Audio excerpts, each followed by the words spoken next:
Good evening, everyone. I'm just going to speak for just a minute or two about reminding everyone about the NJA's events. We have three speakers tonight. We have the brilliant Natasha Hausdorff, who is going to be opening as our first speaker. Then we have Rabbi Menachem Margolin. And finally, we have Efrat Perri, who is the Director of Public Affairs at the Israeli Embassy. Just to remind everyone as well, we have another meeting on Sunday afternoon, which is to discuss the Holocaust Memorial. And I believe we've got something like 150 people registered for that, so it's going to be a very well-attended meeting. Anyone can come and you can speak for up to 3 minutes. We'll have a vote on it as well. The next meetings after that, on November the 7th, we have the first meeting of the Young NJA, which Michael Rowe will be chairing, and there's speakers coming from the Jewish Agency. That's for people under the age of 30, so that rules me out, and probably a number of the rest of us maybe. And then on the 10th of November, we have a face-to-face meeting with Menachem, who is the Deputy Mayor of Jerusalem, and she will be in London. And then we've got two more meetings, one in December. Mark Regev is coming to talk to us. We haven't got the final date. It's either the 6th or the 7th of December. We'll let you all know. And then finally, we have got our Hanukkah party, which will be at the House of Lords on the 20th of December. We'll be sending out invitations, probably later this week or very early next week. It's free for members, and non-members can join at a Hanukkah reduced price of just £20. And they become members then, and they come to the Hanukkah party. So that's all for now. I'm now going to hand over to Natasha, who's going to, I'm just going to briefly introduce Natasha. She is really one of the talents for the future of the Jewish community. She's a London-based barrister and a director of the NGO UK Lawyers for Israel. She speaks frequently on international law, foreign affairs, and national security policy, including both at the United Nations and in the UK Parliament. She holds a law degree from Oxford University and Tel Aviv University, and was a fellow in the National Security Law Program at Columbia Law School.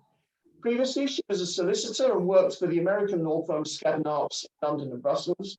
Thereafter, she clerked for the President of the Israeli Supreme Court in Jerusalem, Chief Justice Miriam Naor.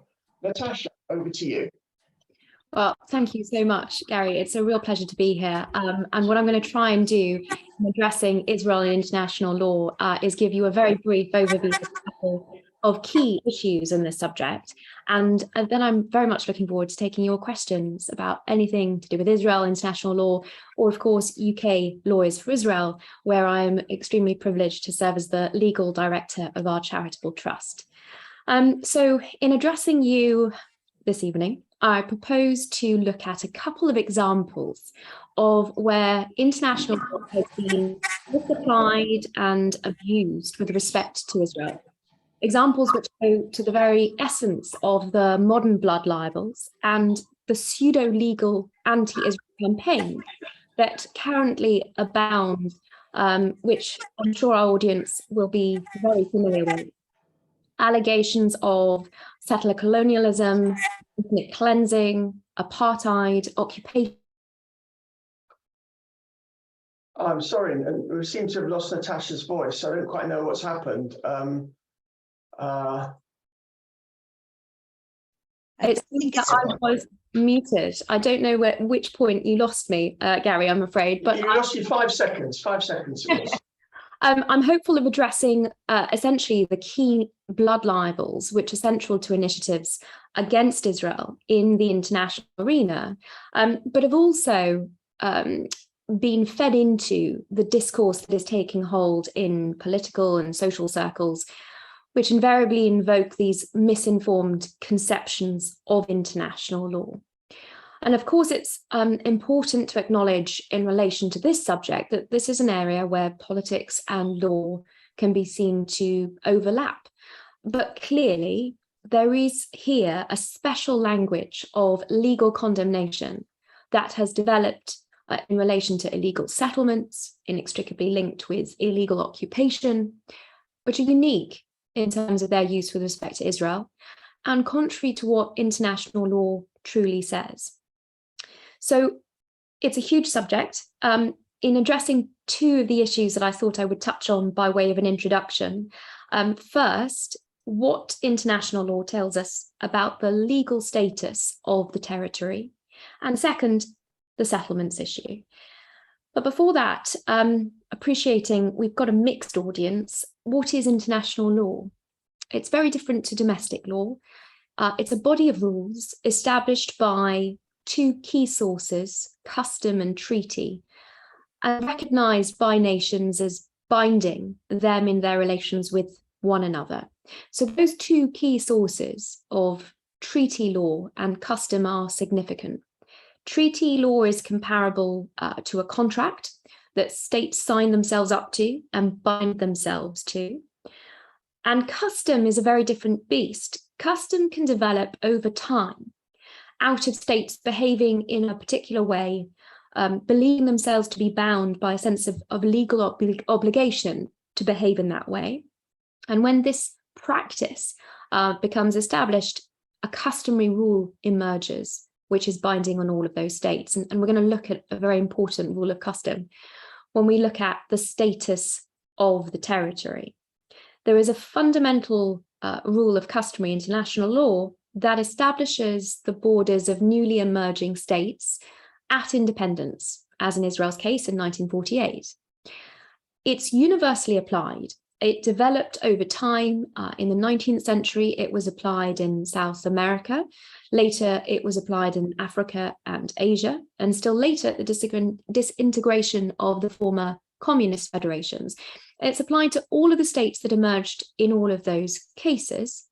It was also applied to states emerging from former mandates, as in Israel's case, which was preceded, of course, by the British Mandate in Palestine. Now, this universal rule for determining the borders of newly emerging states at the moment of independence dictates that a new state takes on the boundaries of the pre-existing administrative unit as its international borders. The rule is called uti possidetis juris. It is the default rule. So anywhere there is no agreement to the contrary, no treaty to the contrary, this rule is universally applied as a matter of customary international law to provide certainty, to avoid frontiers being challenged, to avoid wars breaking out, and to promote peace and stability. Those were the reasons that the International Court of Justice recognized as being behind the development of this fundamental rule in a case it decided in 1986. And it might assist if I can share my screen, which is currently disabled, if I share an image, if that's enabled at some point, which will help you understand exactly where these particular lines would fall. While we're seeing whether that's possible, another fundamental principle of international law, I should stress, is its equal application. You can't have a general rule and an exception for a country you just don't like very much, or you have some political or ideological opposition to. That's not how any respectable legal system can operate. I can just see, I think, now that I've been enabled to share my screen. So if we look at the original British Mandate, we can see, of course, the incorporation of both areas of the modern state of Israel and the area of Transjordan, which after the creation of the Hashemite Kingdom of Jordan left us with this boundary and the administrative lines of the British Mandate of Palestine. So what does uti possidetis juris tell us about the legal status of the territory in Israel's case? Well, in 1948, the administrative lines of the eastern side of the British Mandate ran here, along the Jordan River, all the way to the south, to the Red Sea, dividing it from the separate administrative unit, which was Transjordan, which became the Hashemite Kingdom of Jordan. And by the way, Jordan's borders also followed the rule of uti possidetis juris. So Israel, as the only state to emerge from the Mandate territory in 1948, automatically assumes as its internationally recognized borders the administrative lines of the Mandate. That's what uti possidetis juris tells us, and that includes East Jerusalem and the West Bank, which was occupied by Jordan in 1948 in Israel's independence war. And these same areas were then recovered by Israel in 1967. So the legal status of that territory applying the rule of uti possidetis juris is that Israel has been sovereign since 1948. Jordan's occupation does not change that. Now, of course, that doesn't determine what future borders might be. That is a political question, but it's crucially important in determining how we apply the law to look at the origins and the status of the territory. And we can see parallels with this in the modern, more recent examples, and one very pertinent one, which is Russia's invasion of Crimea. There are complete parallels in that Ukraine's borders also adhered to uti possidetis juris. No one, I am sure, would accuse Ukraine of occupying Crimea if in the current conflict with Russia, it were able to recapture that territory. Those parallels are important. The double standard that Israel is held to is significant and, in my respectful submission, unworkable in any just system of international law. It's also important to stress there's been no agreement on any kind of on the transfer of sovereignty since 1948. And the legal status is important because it tells us that Israel's presence in the territory, all of the mandate territory, is lawful, and crucially, it is not a situation of occupation. That is another political term, I would submit, masquerading as a legal one. You cannot occupy your own sovereign territory. And even though since 1948, Israel has, for political and diplomatic reasons, maintained a separate administration for that territory, which was initially instated as an interim pragmatic measure before a peace agreement with Jordan could be reached with respect to the West Bank, Judea and Samaria, the underlying status hasn't changed. Jordan, which controlled that territory before 1967, was not a legitimate sovereign. If anything, it occupied the land between 48 and 67. And of course, it did not comply with international law in that period, in that it ethnically cleansed East Jerusalem and the West Bank of its Jews. So that briefly touches on the status of the territory, which ultimately is properly, I would say, described as disputed, not occupied.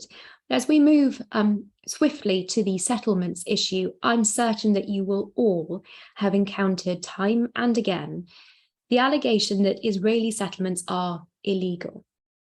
It is an argument based on the application of the Fourth Geneva Convention to the area of Judea and Samaria, or the West Bank, and it's predicated defining a situation of occupation in the disputed territory. I've already gone through why I think that is legally and factually problematic. But even if we were to set that aside, I now also want to look briefly at the specific part of Article 49 of the Fourth Geneva Convention that is deployed in this allegation. And that's 49.6, which states, the occupying power shall not deport or transfer parts of its own civilian population into territory it occupies. This is the basis for the general allegation that Jewish settlements are illegal. Now, the first thing it's important to understand, I think, is the mischief which Article 49.6 was designed to counter. The context in which this article was drafted was the aftermath of World War II and the forced transfer of populations by the Nazi regime. The full text of Article 49 prohibits individual or mass forcible transfers. And the article was directed against the heinous practice of the Nazi regime during its occupation of Europe of forcibly transporting populations of which it wished to rid itself into or out of occupied territories for the purpose of killing them or to provide slave labor. And that reading is reinforced with reference to the preparatory materials of the convention, the travaux préparatoires, which indicate that the amendments were proposed and debated in the context of the transfers of populations against their will. In that context, it's also horribly ironic that an important convention drafted with very much in mind the practices perpetrated against the Jewish people is now being inverted and used again, I would say, against specifically Jews. And importantly, the restriction incorporated into the Geneva Convention by this article is a restriction on government action. So what's being ignored is the fact that Israeli communities in the West Bank, Judea and Samaria, arose through individuals and collectives moving to the area after 1967 of their own volition and as an expression of their own personal choice. Restrictions on transfer being restrictions on government action, it's also important to note that there's no requirement that government stop civilian movement into an area, although I should say that the government has on occasion done exactly that, where there's been a legal basis on which to remove individuals who were settling on private land. The spontaneous voluntary movement of Israeli nationals simply does not trigger the text of Article 49.6, even if we were to ignore the underlying legal status of the territory. And the proof of the pudding is in how Israel is treated in relation to other states, which has been the subject of a seminal piece of work by Professor Eugene Kontorovich. He has done a study comparing the treatment of Israel and the settlement issue to other examples in international law. I've already mentioned the fundamental principle of equal application. And when we look at how these issues are addressed in situations that actually fit the prohibition, situations of real occupation and real transfer, unlike the West Bank, where occupation exists as contemplated by the Geneva Convention, and where government orchestrated settlement activity forms part of the policy of the belligerent occupier. The examples in Eugene's work include East Timor, Western Sahara, Northern Cyprus, during the Syrian occupation in Lebanon, in Cambodia, in Azerbaijan, and during Russia's occupation in Georgia, Abkhazia, and in Crimea. These examples are often of centralized state-sponsored programs to settle people in territory with the explicit purpose of changing the demographics there. In none of those situations is settlement activity criticized as illegal. And it's not the case that this activity has escaped international attention. In many of these contexts, the international community has been critical of conduct. It's highlighted various allegations and violations of international law, but it's not commented on settlements. And in many of these cases, these actions have been accompanied by large-scale human rights abuses. And while those have been occasioned comment and international attention, and in the case of Crimea, involved the imposition of sanctions on Russia, for many other violations of international law, no country, international organization, international human rights group has said anything about Crimea settlers or even attempted to monitor settlement activity. When we consider that the only example in international law where the issue of settlements has been criticized as illegal is with regard to Israel, I think we have to ask the question as to whether the motivation behind that criticism is in fact political rather than legal. And with that very brief overview, I'd be delighted to take your questions and any you have, James. James, would you like to fire away, please? Yes, I'm going to fire away. Wow. A lot of that stuff is very technical, and I wasn't expecting that, but I have learned a new word. Let me just check that new word with you. Uti potter detis uros. Never knew that word before. Yeah, different people pronounce it differently, but amazing. Never knew that word.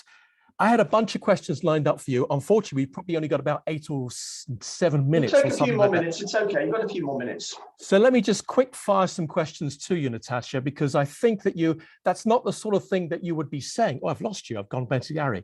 It's not the sort of thing probably if you had the opportunity to call in on LBC and say all that, because as we know, we don't get that much time to do that. My first question is, for those viewers who may be listening to LBC or Talk or Radio 5, and they might feel the urge to call in, what advice would you give them in terms of that their blood is boiling? There's a bit of an anti-Israel rhetoric going on the radio. Lots of people are calling in. They feel that they wish to go ahead and put the other side. What advice would you give? Because you've done this several times before. You've only got about 1 minute or 2 minutes. What points do you put across with regard to the illegal occupation and the Israeli occupying troops killing Palestinians and give them back their land, and all they want is a state? And over to you. Well, I must say, in the years that I have been phoning LBC, and I started probably when I was at school, I have noticed a significant uptick in the numbers of people phoning in to push back on these misconceptions, this misinformation, and these blood libels. And I think that's a very encouraging sign. The reason I hope it's helpful to give a little bit of an overview and a snapshot of two of these fundamental legal problems that are raised consistently is because it's important to have a little bit of that background to give people the confidence to push back on these abuses of international law, to call out people that say the settlements are illegal, to say that there is no basis for that. But of course, the crucial question when you're dealing with LBC listeners is, I think, to grapple with what is it, in essence, that people who are supposedly anti-settlement are saying. Because fundamentally, the idea that Jews shouldn't be living in certain parts of the world simply because they are Jews is morally repugnant one. And that is perhaps a far stronger argument and point to make in the context of LBC call-ins. Sure. I've heard you mention that many times before. What they would say in response, and let's see if we can just have, because I don't necessarily hold by these views which I'm about to say, but let's see if we can, in the last few minutes that we've got, if we can get some of the audience to perhaps, and by the way, the audience, prepare some questions for Natasha coming up in about 5 or 6 minutes' time. There are those who say you've got your United Nations lawyers, your EU lawyers, who say that Israel is in occupied territory. How do you respond in a few sentences? A simple response. You ask the other person, what court has ever said that the settlements are illegal? No court has ever said it, and so, they can't respond. Jonathan, if I may, thank you very much. I thought, Natasha, your voice has got suddenly very deep. It kind of made my earphones. Sorry, Natasha, could you... Natasha, what's your... I'm going to come to you, Jonathan, but... coming to you later. Let Natasha answer. Yeah, of course. I think the important thing is to challenge what aspect of international law they're saying underpins this, and to push back on those misrepresentations as politically charged. There is a clear political agenda against Israel at the United Nations, and there are a shopping list of examples that you are able to give, I think, for that. But crucially, the targeting of Israel, the singling out of Israel, and the double standards that are advanced against the only Jewish state are part and parcel of these modern blood libels being generated against it. I don't know which part of my initial remarks was lost when I was put on mute, but the modern blood libels are essentially ethnic cleansing, settler colonialism, apartheid, occupation, genocide, and I would challenge any lawyer to provide any rational basis.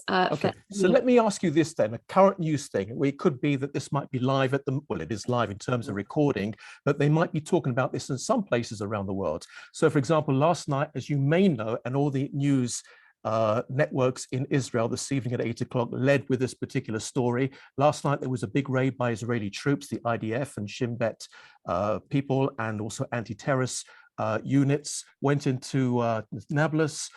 They killed 5 Palestinians, one of them being the leader of the Lion's Den terror group, which is based in Nablus. So that's a very good win for Israel. About 30 Palestinians were injured at the time. They've now pulled out. The objective was to kill him, or at least to take him alive, and to blow up an ammunitions dump. Here's the thing. The Mahmoud Abbas wasn't him himself, it was the spokesperson that actually called what Israel did a war crime. What is a war crime? A breach of the rules of international law that govern armed conflict, otherwise known as international humanitarian law. And Israel is often accused of that. Another important issue for people to be getting into the frame is the manner in which the IDF conducts itself. As an army, Colonel Richard Kemp, of course, is frequently famously referred to as the most moral army in the history of warfare. But what that means essentially is that Israel in fact goes over and above the basic requirements of the rules of law.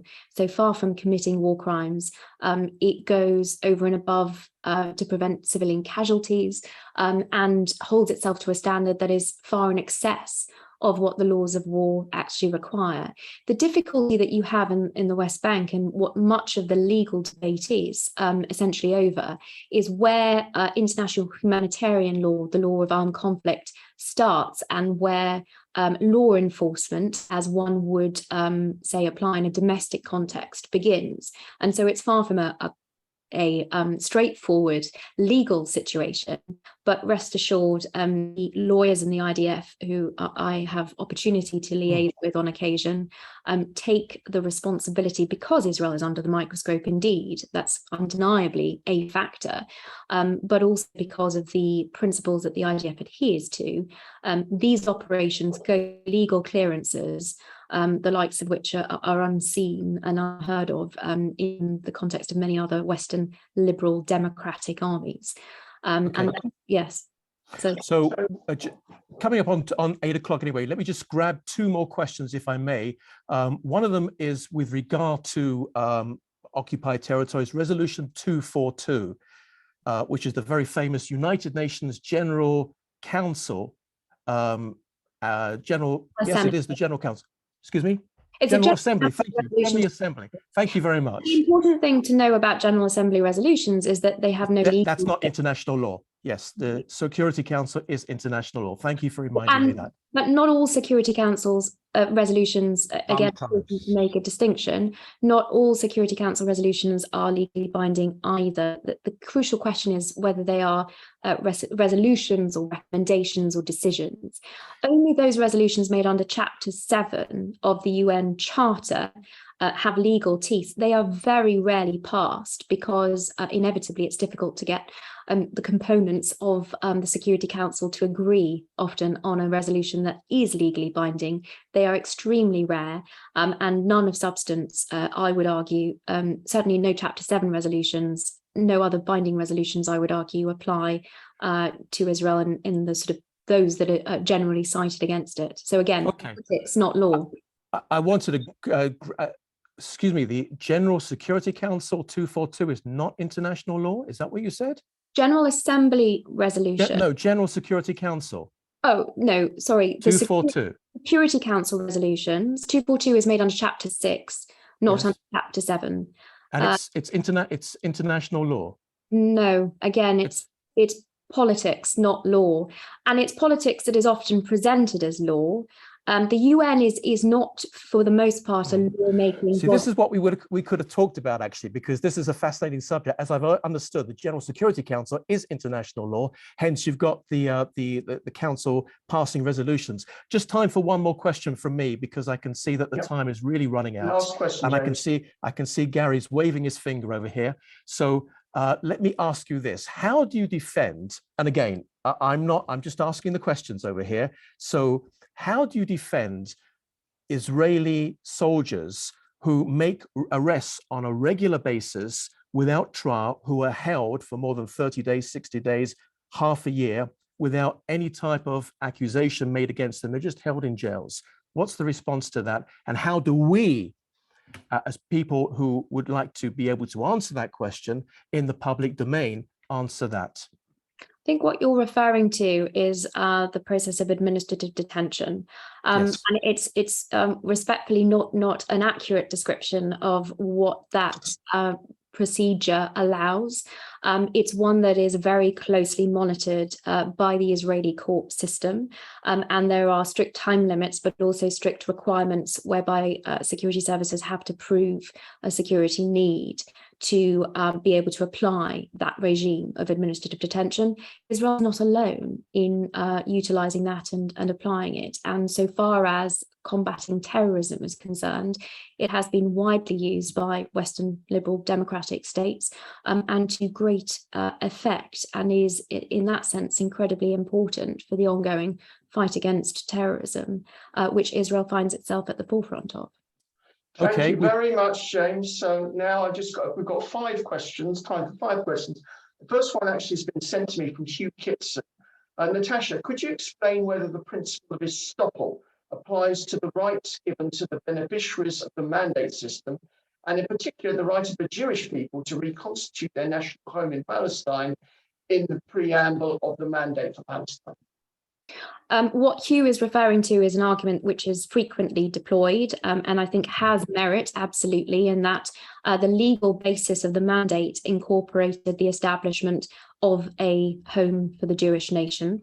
And that is, one can certainly argue, a responsibility that Britain reneged upon, not just in terms of its management of the mandate, notably the white paper that prevented Jewish immigration, but also of its treatment of the local Jewish population, the Yishuv pre-state, but also one that ought to have extended with respect to the formation of the State of Israel in 1948. I personally think that so far as international law is concerned, you don't have to look further than the Declaration of Independence. Israel should be treated just like any other state and shouldn't be subject to double standards or special provisions. However, the context of that Declaration of Independence crucially involved the consensus in the international community that the Jewish homeland ought to be established in the British Mandate territory, and therefore, Hugh's point on that issue is a pretty significant one, and it ties in, of course, also with the San Remo resolution and the political and legal discourse in the run-up to the formation of the mandate and at its dissolution. Could people not just wave their hands in the air? If you want to ask a question, please put up your virtual hand. I've got a second very simple question from Martin Cohen. Arab settlements in Area C funded by the EU, why aren't they shut down? I'd like to ask the same question, and there are groups that are raising this issue repeatedly with the Israeli government. It's not all about law, and sometimes it's politics and diplomacy, and undoubtedly the Israeli government is under an awful lot of pressure. When it's the European Union itself funding these illegal building projects, so far governments have decided that they need to take a diplomatic approach. But if it's about applying black letter law, where these units have no planning permission, have no legal basis for their establishment, and are essentially pursuing a political agenda, Regavim in particular has documented the tactic of these EU-funded projects setting up in the middle of nowhere and seeking to establish a community in order to establish sort of facts on the ground. They are not providing facilities for existing communities as they should be, as Israel is on a regular basis. And that is really, and I've spoken to the Irish Parliament repeatedly about making sure that Irish aid and EU aid specifically is going to actually helping people rather than pursuing a political agenda. Right, I have got 4 more questions. If you could all unmute yourselves and be ready. Rosie, Jonathan Hoffman, Ruth Hart, and Harry Goldstein. If we could do the 4 questions together, and then I'll ask Natasha to answer all 4, providing hopefully Natasha will remember them. Rosie. Yes, hi, Natasha, good evening. As we've discussed before, it's a wonderful thing, this uti possidetis juris, but it's only surfaced quite recently in defense of Israel's cast iron case to the territory. The fact of the matter is that the San Remo resolution and the mandate for Palestine, which was the blueprint in 28 articles and 7 recitals, gave a great detail how this should be taken about. And I just feel that uti possidetis juris is a generalized principle which will be open to attack, but using and also based on the principles of estoppel and the principle of acquired rights, This is cast iron in law. And the other point is, which is very important, at San Remo, the foundation of sovereignty was given at the same point in time to Syria, Lebanon, and Iraq. And that is a fantastic case, because if people say that Israel does not have sovereignty in this land, then that same must apply to these other countries. And finally, just one question. This question of disputed territory, I would say, and Howard Grief referred to as liberated territory, because that's my understanding is that in dispute, the one side has to have a legitimate case. So far as I can see, the Arab side doesn't have a single iota of legitimacy to claim this land. So therefore, I think it may be, why don't we call it just liberated territory, in the same way as the Ben Gurion liberated the extra 40% after the War of Independence, which the UN had illegally taken away from us. Thank you, Rosie. Jonathan Hoffman.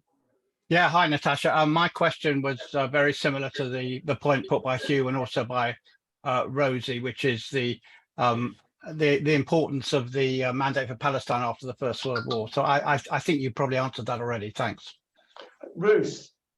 Yes, Natasha, if I understood you correctly, according to international law, borders are determined according to existing ones. Can you briefly explain how changes could legally be made? Do you want me to? And finally, and lastly, Harry. Okay, thanks. You may have answered this by implication already, but what do we say to people who claim that your principles of where borders should be were superseded by the 1947 partition plan? I'll deal with them in reverse order, if I may. Yes. The 1947 partition partition resolution, of course, preceded the establishment of the State of Israel. It has zero legal basis, being a General Assembly resolution, and it was wholeheartedly rejected by the local Arab population and Israel surrounding Arab states. So it dies there and then, I'm afraid. To seek to go back to it after the event is unprecedented and lacking any foundation or establishment in any international law. All of these questions essentially tie in to the same point. So I'm very grateful that they've sort of all been made together, which is that as far as I would submit, we don't need to, but can, for historical, political, and even legal context, go further back in time.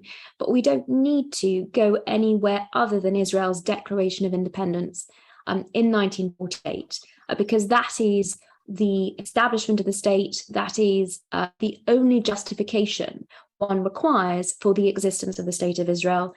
If you're not going to apply any double standards against the Jewish state, there is no higher status or higher justification in international law that one needs to call upon.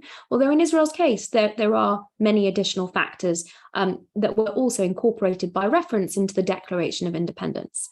The way that changes can be made, I believe this was Ruth's question, is by agreement between Israel and any relevant neighbour. And of course, it's important to remember that the rule of uti possidetis juris is a default rule, so it applies in the absence of any agreement. And I mentioned that there has been no agreement on the transfer of sovereignty since 1948. And in fact, the pertinent agreements, the armistice agreements between Israel and its neighbours and the later peace agreements, all make clear, first, that they are without prejudice to the final agreement of borders, that the armistice lines in particular are in no way to be construed as borders, and so any reference to the so-called 1967 border referring to the 1949 armistice line is entirely misconceived and contrary to the agreements that have been signed by the relevant parties. But were an agreement to be signed in the future, that is how borders might be changed. And that is essentially the only way in which borders might be changed, because a fundamental rule of international law recognized in the UN Charter is, by implication, I should say, is essentially the unlawfulness of the acquisition of territory through force, which is why Jordan could never have legitimate claim to the territory that it seized in Israel's independence war, the West Bank and East Jerusalem. I perfectly accept the point that the principle of uti possidetis juris has been discussed more prominently with respect to Israel more recently, Rosie, certainly. That's not to say, though, that it didn't apply at the time of Israel's declaration of independence, because it was certainly in formulation at the time. It was, as I indicated, a rule of customary international law that developed all the way from the 19th century onward. And it does not need to be invoked because it is a default rule that applies automatically. So I think the discussion that we've seen increasingly in recent years is fundamentally important, because it oughtn't to be missed. It's a huge subject, as I indicated at the beginning. If we were going to sit down for a day together, I would gleefully go through the other issues, estoppel point, the importance of San Remo, the British mandate, and even other diplomatic statements that have been made by relevant states that undoubtedly contribute to the general legal framework that saw Israel's formation. But if we're going to keep it quick, easy, and LBC friendly, then we just need to say, apply the same international law to Israel that apply to all other states. And the uti possidetis juris is, we're not asking for any particular special treatment. We're simply saying there is no reason not to apply the universal rule in Israel's case, and not to do so as a double standard. And it coincides with the double standards that involve the abuse of international law against Israel. And it's time to start calling that out with a confident voice. Thank you, Natasha. It now gives me great pleasure to ask my fellow advisory board member, Keith Rowe, to propose a vote of thanks to you. Good evening, Natasha. Thank you so much for your time this evening on behalf of everybody present. Certainly for a non-lawyer such as myself, you have done a tremendous amount to actually clarify the legal position, the position that we knew was right, but perhaps didn't have the background information to actually explain this and argue it a bit more authoritatively. So thank you so much for doing that. The challenge for me, I think, is to remember everything that you've said, as well as the wonderful new words that I've learned, uti possidetis juris, which I'm sure must be set to music somewhere. So thank you for that. And I think that the challenge for the rest of us is really to use the arguments and the position that you've given us to correct the position on the media. I think the media has a huge amount to answer for. And if we can start to correct the terminology such as occupied and disputed and all these words that we hear bandied about as if they were a definitive position, then we'll be making some real progress. You've given us the ammunition to do that. On behalf of everybody here, thank you for that. It's really appreciated. It's been great to listen to you, and I do hope that we'll be able to hear more from you in the future. Thank you. Yes, thank you so much, Natasha, for giving up your time this evening. It's very, very kind of you. You're welcome to stay for our next speaker, who is Rabbi Menachem Margolin, who is the chairman of the European Jewish Association. And I'm going to now just briefly introduce Rabbi Menachem, who is a good friend of the NJA. We affiliated to the EJA some months ago. I'm just going to briefly introduce him. I'm going to hand over to James to ask Rabbi Menachem some questions. So since Rabbi Menachem Margolin graduated from Yeshiva in New York, he became a program director at the Rabbinical Center for Europe in 2004, and he quickly rose to becoming the general director in 2006. 4 years later, he became the general director of the European Jewish Association, which is Europe's center of Jewish activity. Spearheading the direction activities of this umbrella organization and representing Jewish communities and organizations across Europe, Rabbi Margolin ensures that the EJA effectively lobbies European and national politicians to raise the profile of and support its initiatives to fight against anti-Semitism and intolerance and preserve religious ritual practices across EU member states. And those of you who observe will notice those are the similar principles that the National Jewish Assembly holds dear. So James, please ask Rabbi Menachem some questions. And let's kick off with good evening, Rabbi Menachem Margolin. Nice to see you again. Let's kick off with, I understand that it is one of the largest Jewish organizations across Europe. What are the challenges of running such a large organization? Good evening. Hi, good evening to you, and good evening all the friends of the National Jewish Assembly. It's a privilege speaking with you tonight. You know, since we are here between Jews, I would tell you that one of the biggest challenges is to get many Jewish organizations together. As you know, there are great Jewish people with many opinions, and not always it is very easy to keep everyone on the same page. So since we are between friends, we can say that it is a great challenge, but this is of course just as a sarcasm. Of course, I would say that all of us understand that the biggest challenge of Jewish community in Europe is to be confident that our future in Europe is safe, and that we will be really confident that next generation could still live in Europe safe, enjoy full freedom of religion, and that every Jew could feel everywhere in Europe that there is a house for him, a place where he could be proud of his Jewishness. Of course, there are many details, including these sentences, and I'm not sure if you would like me to introduce more the organization, what we would like to do, or what our Well, that was going to be. Sure, that was going to be my next question, actually, because as you have sort of hinted at, the objective clearly is to defend Israel, to promote Jewish life across Europe, and to speak out harshly against anti-Semitism, which is clearly rising, not just across Europe, but around the world. So my question really is, again, how do you deal with so much taking place?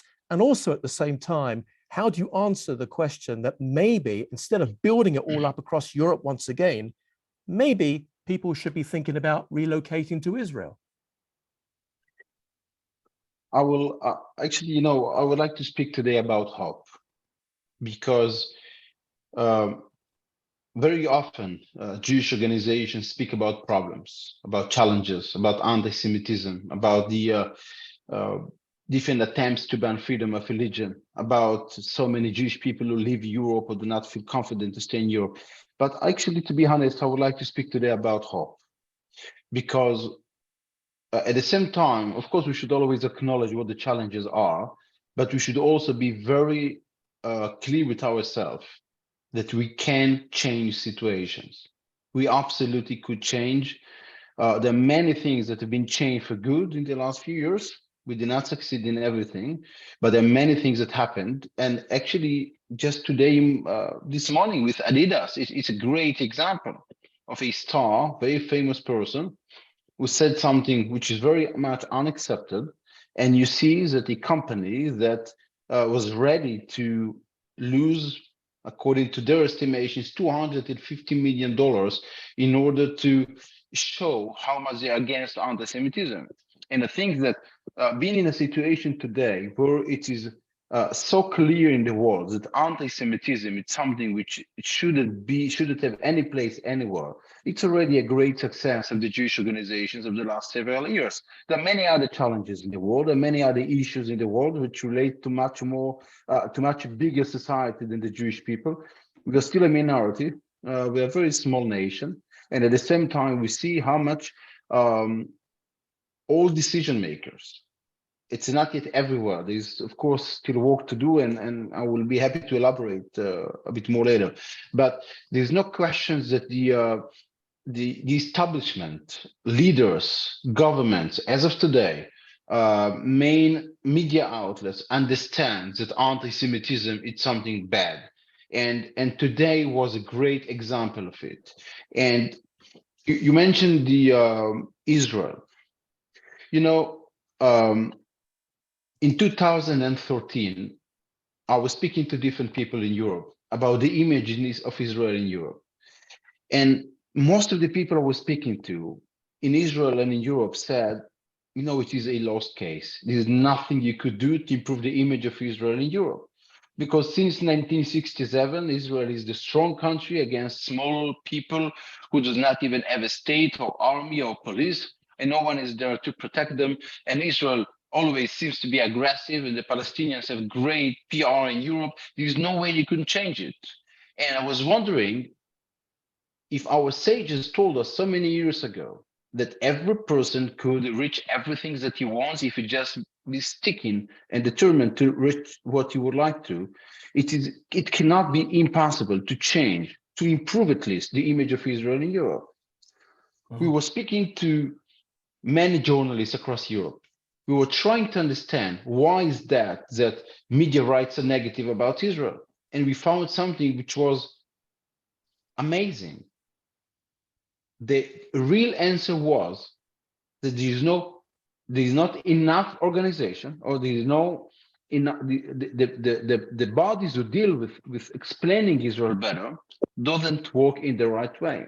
We made the research. How could we influence journalists? How could we speak to journalists in a way that they will listen to us without being perceived as a propaganda on behalf of the government, which of course journalists do not appreciate?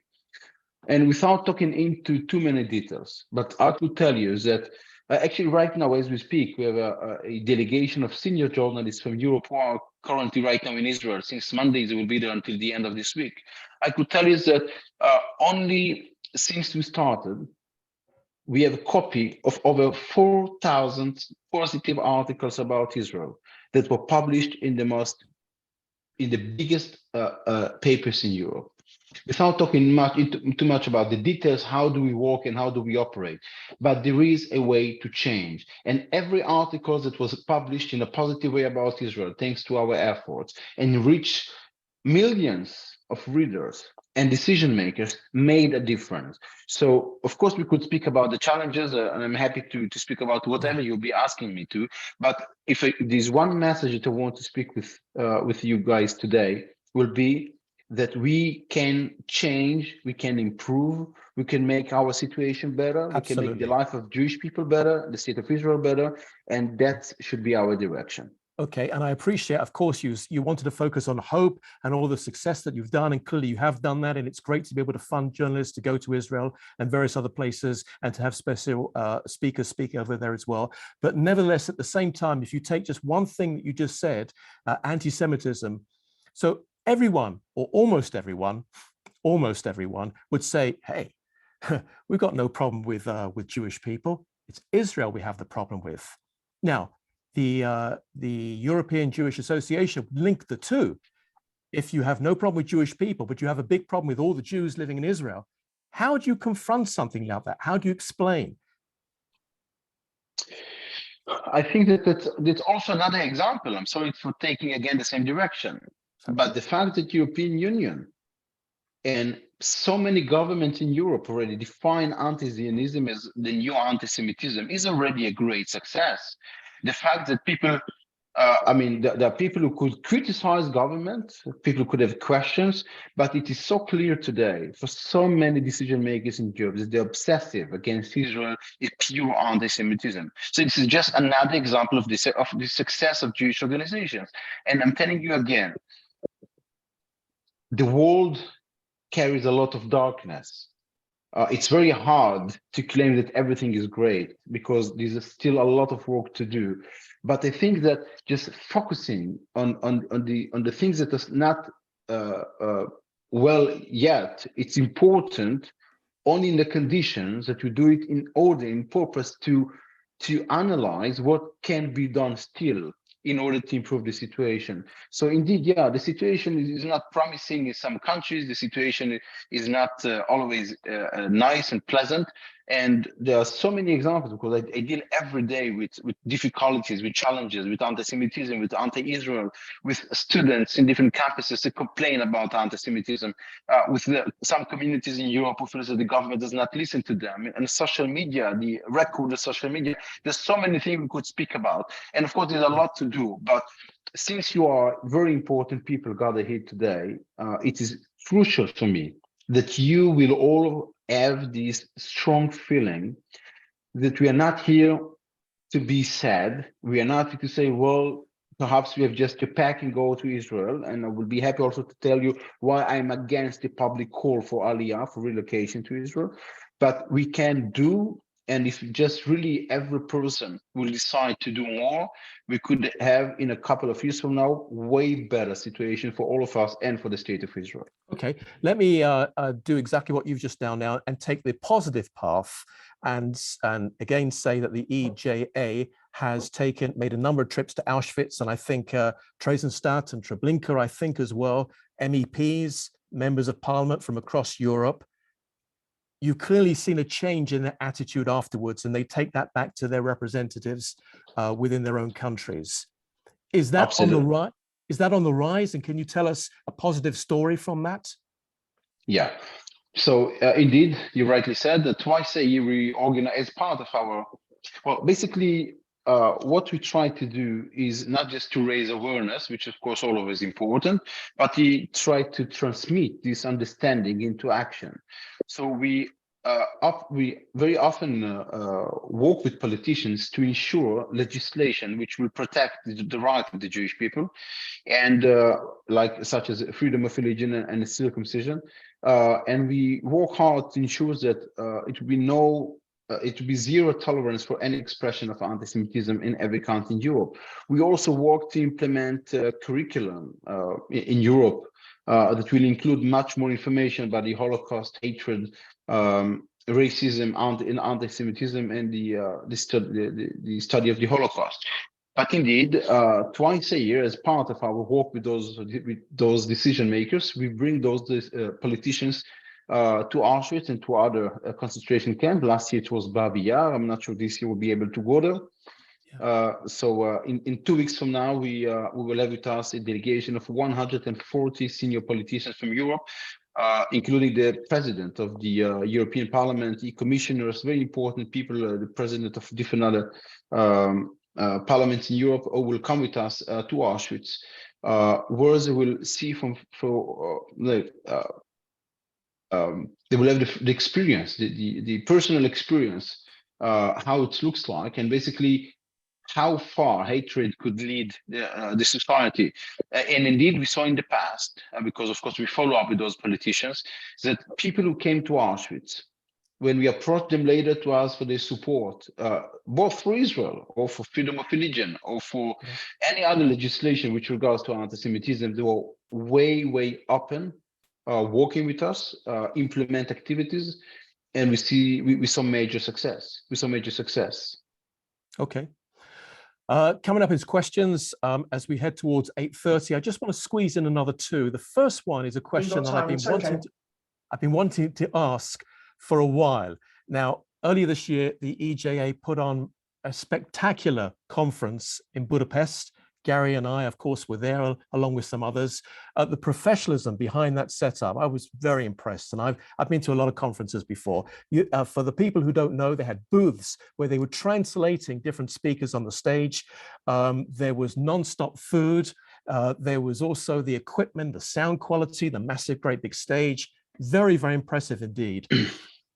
2 days, we went off to the Budapest airport afterwards. We all flew to our separate ways. I saw you briefly there. I approached you and I asked you a question.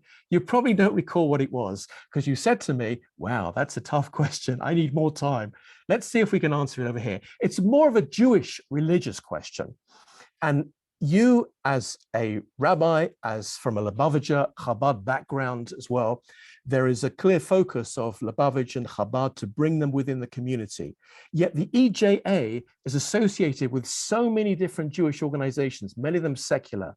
How do you square the fact that the massive secularism within your organization that you head as a religious person? I'm just curious how the two of them work, and it works very well. And it's a positive question. It's a positive thing, but I'm just wondering how you run that whole thing like that. It is actually a difference between my private and personal life and the organizations that I run. Personally, I'm the follower of the Lubavitcher Rebbe. I was inspired by the Lubavitcher Rebbe, who taught us and many other people that our responsibility is to look after our nation and after our society. I was educated among many of my friends that every person should know that whatever he was blessed with from God, whether it is skills, talents, or any other means, everything you have to be dedicated for the good of the Jewish people and the society. However, the organizations that are run is not part of the Chabad movement, and therefore there's no the rules of the different Chabad activities do not always. It is not a Chabad organization. At the same time, as a religious person, of course, you mentioned food, plenty of food, and it's important to mention so everything was kosher food. And this is because, of course, as a religious person, I would never bring Jew to a conference where the food is not kosher, and I would not do anything which is against Jewish law. But at the same time, Jewish law is not only about kosher food, but Jewish law is also about being good people. Jewish law is about looking after animals. Jewish law is about loving other fellow like you love yourself. And Jewish law is about making the world a better place for everyone. Therefore, there's no contradiction at all. Okay, so you keep the two separate and light upon the nations. One final question, sir, just before Gary takes it back and asks some of the audience for questions. What is your view on the Holocaust Memorial and Educational Centre proposed to be set up around Westminster? Do you have a view on that, and would you like to share it with us? I'm sorry, again, could you repeat your question? So in the London area, there's been talk for the last couple of years about raising money, which the money was raised. We're not quite sure where it is because it was formerly government money, to build a massive, great big Holocaust Memorial and Educational Centre, which was going to be situated right across from the Houses of Parliament. Many local people were against this. Some in the Jewish community were against this. Many Jewish community organizations are for this. Many members of parliament are for this. It's still on the side as to what the situation is. Do you feel that it's right to build a massive, great big Holocaust Memorial and Educational Centre right across the place from the oldest democratic parliament in the world, when people are against it within the Jewish community and in the local area? I'm not familiar specifically with this project, but without knowing what could make the people think this way or other way, I could tell you my own personal opinion. I could understand that some people prefer not to speak too much about the Holocaust. They don't want to be perceived as the people that take advantage of the Holocaust. There are those who would say, well, we do not need always the history to run after us. We are British or we are French, so let's be British or French or Belgian. Let's do not always speak about the Holocaust. But I think that it's actually necessary to have a big center for Holocaust, not only in front but even inside the House of Democrats, because I think that the memory of people is so short. Just look at the campaign. People change their opinion so quickly. People are manipulated by cynical campaigns of politicians or in the commercial world.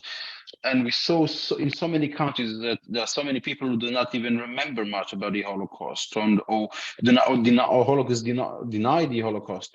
And I believe that although it's not always nice and pleasant to always remind people the dark history, but it is crucial because unfortunately, if not because of the Holocaust, we would find much less understanding and sympathy toward the Jewish people. And therefore, as long as the Holocaust can be used, and I have no problem to use the word used, to be used in order to make sure that the decision makers will understand how bad can be if they will not combat anti-Semitism. It should be everywhere, in every school, in every house, in every parliament building and more. Actually, we were working hard at the European Parliament. We'll have on every 27th of January, we'll have official ceremony inside the Parliament, and we believe that should be just in front of everyone's eyes every day. Okay, thank you very much, Rabbi Menachem Margolin. Thank you very much. I'm going to ask a question now. In the meanwhile, if people would like to ask questions, could you please raise your virtual hand? You know that in the on your screen near the bottom, you'll see a tab saying reactions. If you could click on that tab and then click on raise hand. If you could, and also, and at the end, I've got Heath Sloan here. Heath, if you would like to propose the vote of thanks at the end when Rabbi Menachem's finished. Now, my question, Rabbi Menachem, relates to the work of the EJA. I wonder if you could say a little bit more about what the plans are for the coming year, what areas are going to concentrate on, and also what events you're going to be doing.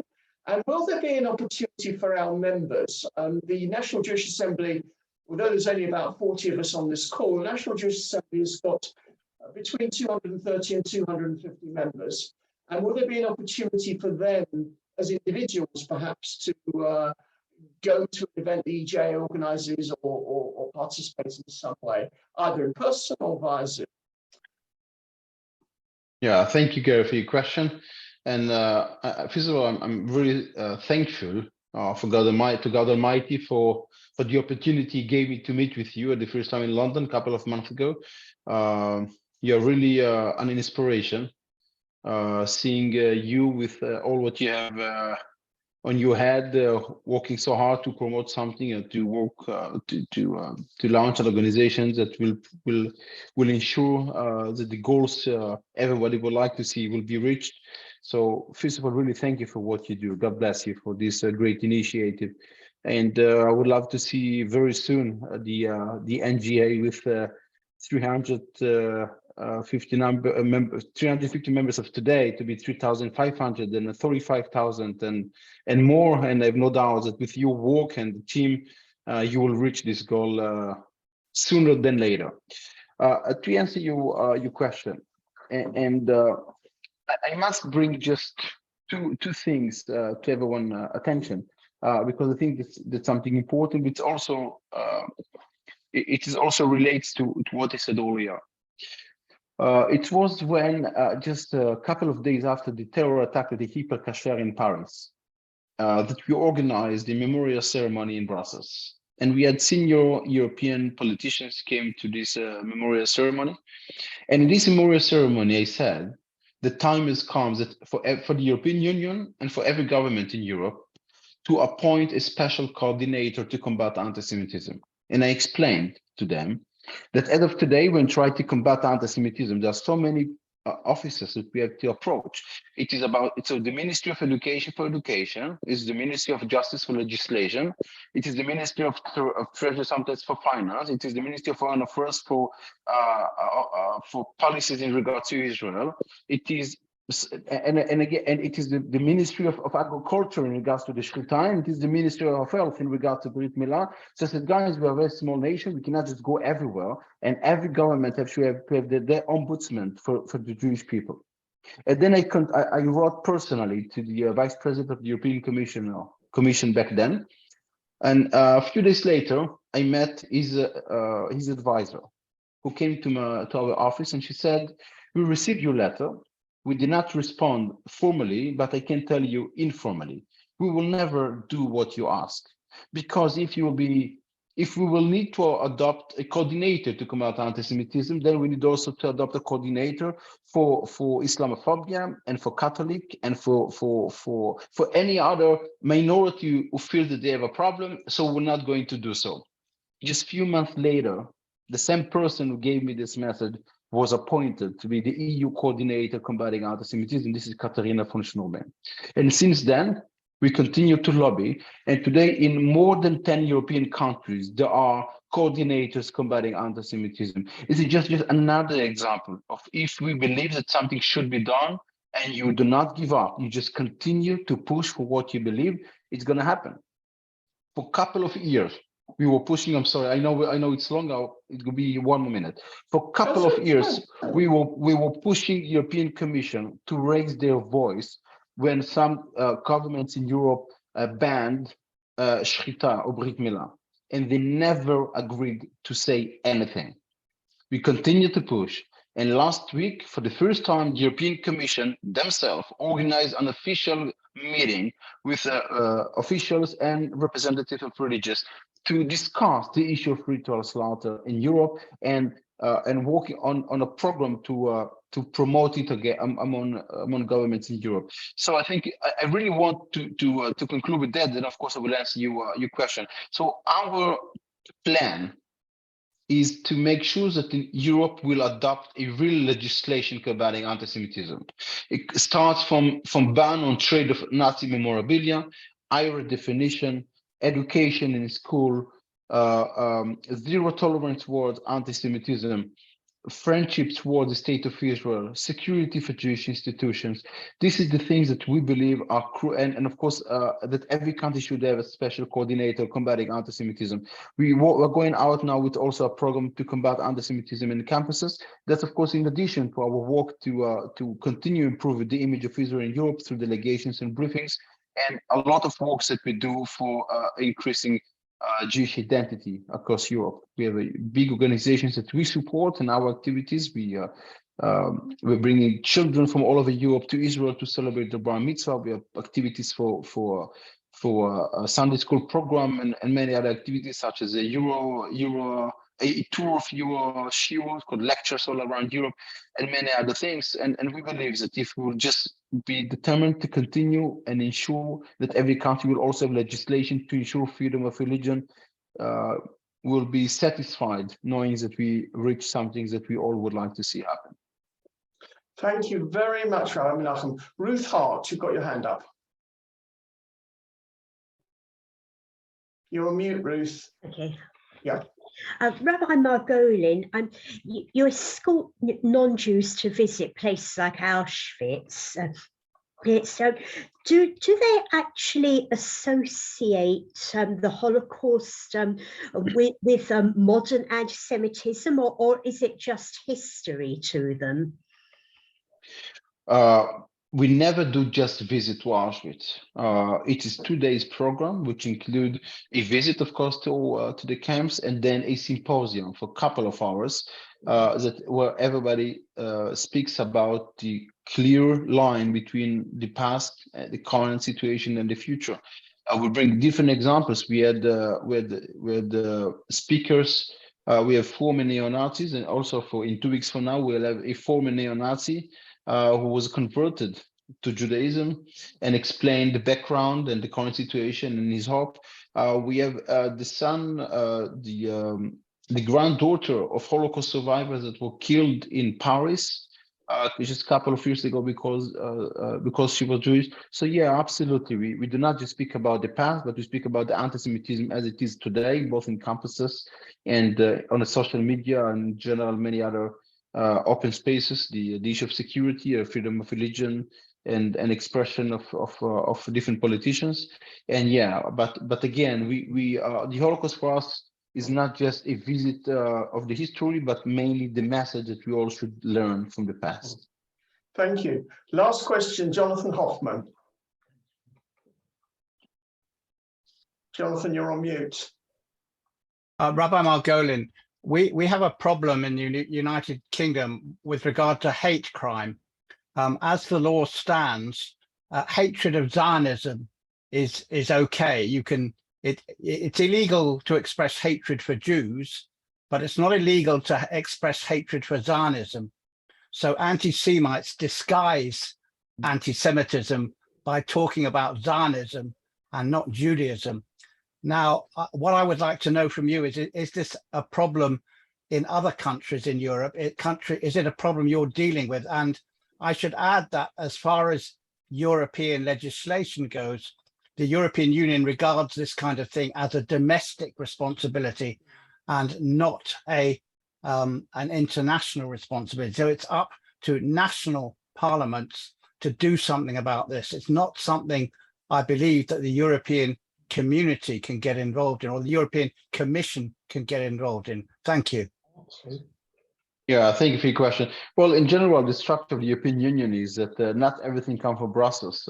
In some areas, European Commission could decide for everyone. In some areas, all the member states have to agree. And in many other areas, this is indeed for national parliaments, for national government to set the laws.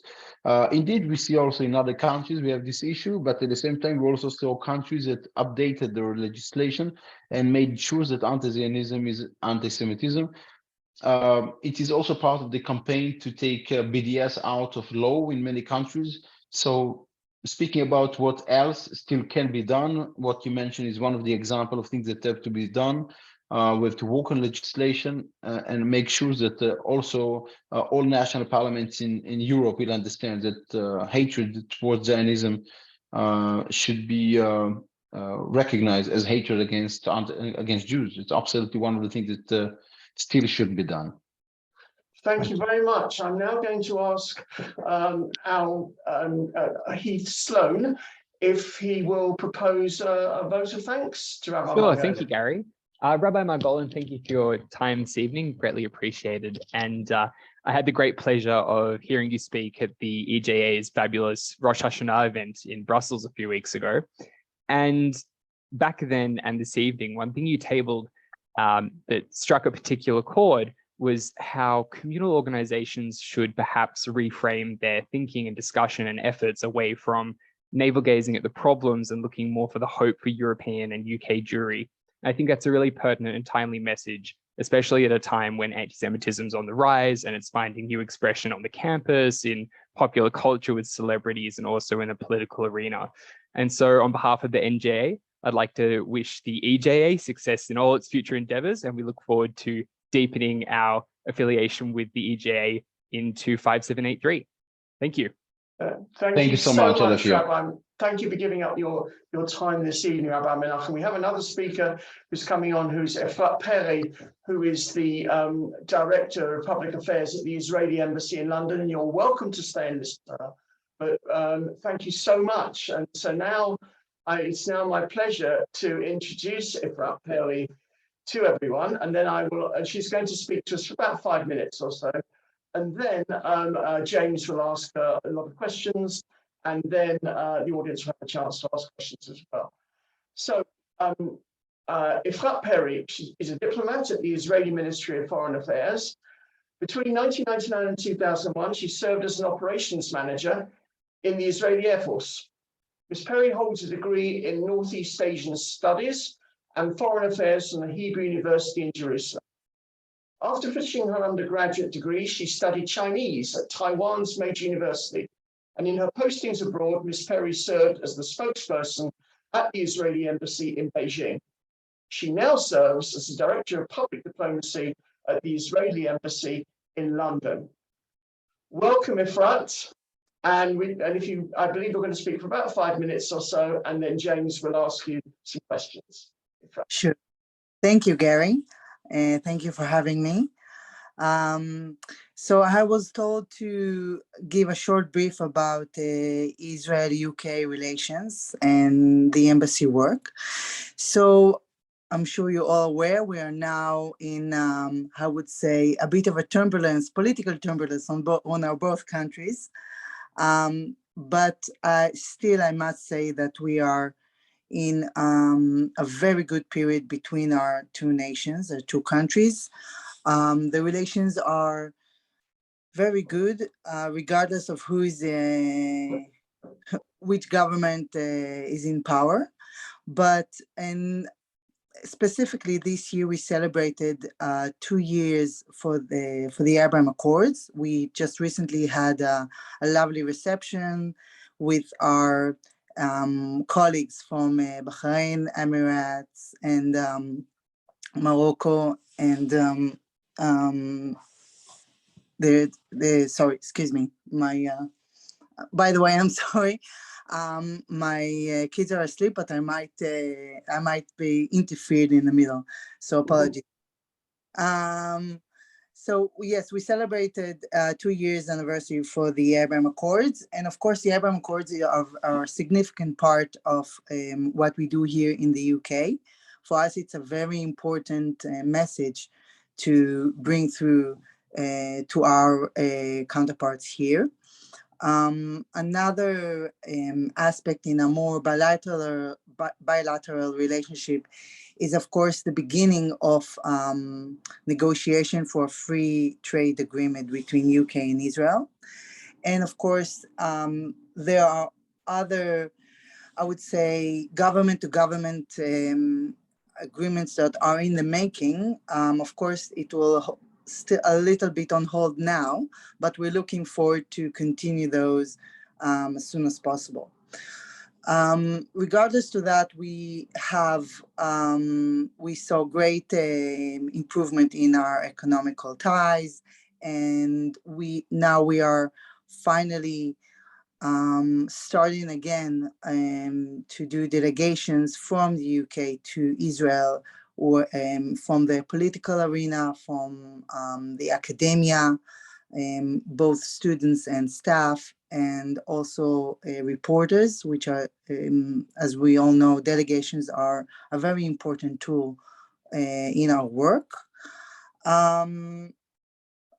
Beside that, we are focusing now on the 75th anniversary, which will come next year. And we are planning to do a bigger event than usual. So we are now putting on our emphasis on that. We really hope to have a high-level visit, but again, because of the uncertainty right now, it's not something that we can really put our finger, but we do plan to have a bigger event this next year in around June. So that will be the end of my brief. And now if you have any questions, I'll be more than happy to answer them. James, over to you. Oh, we have lots of questions, Efrat. Good evening to you, and I'm sure our audience does as well. They're going to kick me off first. And I'm going to start off with something that you just mentioned. I'm going to start off with something very positive, because you mentioned all the positive things. So trade deals. I understand it hasn't actually, a free trade deal hasn't actually been signed at this point, but they're still in discussions, the two governments. Is that correct? Yes. A free trade agreement is a very long process, regardless of any kind of political situation, regardless to any country. It's a very long and complicated process. It has a lot of factors. Usually the commerce or economy ministries of countries deal with that, not the foreign ministry, but of course we are an important part of it.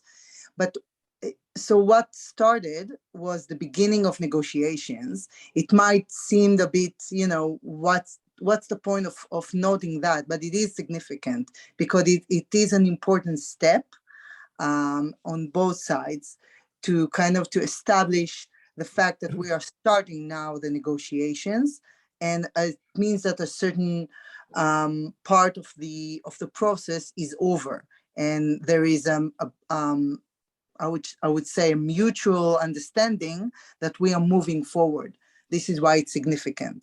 Again, we are now in a kind of a unique situation, because the political situations in both our countries are we are in between. Well, I was going to ask you about that, because you're saying that the talks can go on for a long, long time. That's what the EU used to say. The EU used to say 7 years, 10 years, 15 years. And yet the United States could say, actually Donald Trump, I believe, said you could do it in 6 months if the two countries really wanted to do it. But because there's not an Israeli government in place, and may not be next week and for a long time to come, who knows? I know we can't talk about politics because you're a diplomat and an employee of the Israeli Foreign Ministry.